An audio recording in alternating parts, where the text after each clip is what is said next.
Hello beautiful peoples, ఈరోజు సింపుల్గా టేస్టీగా టమాటా రసం ఎలా చేయాలో చూపిస్తాను. స్టవ్ మీద కడాయి పెట్టి ఆయిల్ వేసుకోవాలి. ఆయిల్ హీట్ అయ్యాక కరివేపాకు, ఆనియన్స్, పచ్చిమిర్చి వేసి గోల్డెన్ కలర్ వచ్చే వరకు ఫ్రై చేసుకోవాలి.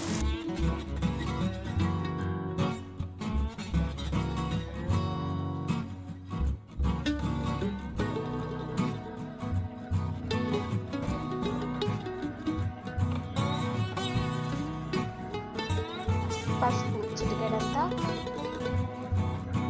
ఉప్పు తగినంత,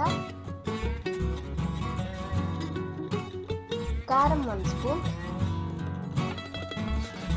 ధనియాల పౌడర్ 1 స్పూన్ వేసి పచ్చివాసన పోయే వరకు బాగా కలుపుకోవాలి.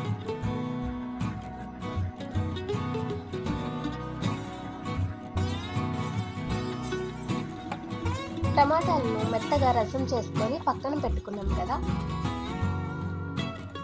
ఇప్పుడు ఆ రసాన్ని వేసి ఒకసారి కలుపుకొని మూత పెట్టి 5 నుంచి 10 నిమిషాలు మీడియం ఫ్లేమ్లో పెట్టి మరగనివ్వాలి.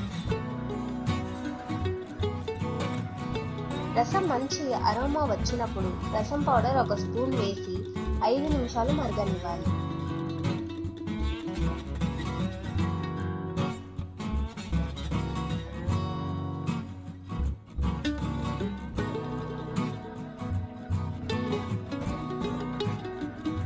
ఇప్పుడు స్టవ్ ఆఫ్ చేసుకొని పక్కన పెట్టుకుందాం. ఇప్పుడు స్టవ్ మీద కడాయి పెట్టి పోపు దినుసులు వేసి చిటపట అనే వరకు లైట్గా ఫ్రై అవ్వాలి.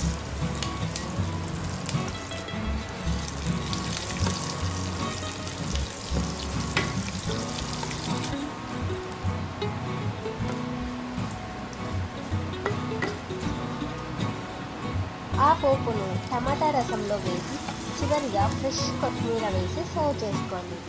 అంతే అండి, ఎంతో సింపుల్గా టమాటా రసం రెడీ అయిపోయింది. ఈ టమాటా రసం అయితే రైస్తో చాలా టేస్టీగా ఉంటుంది.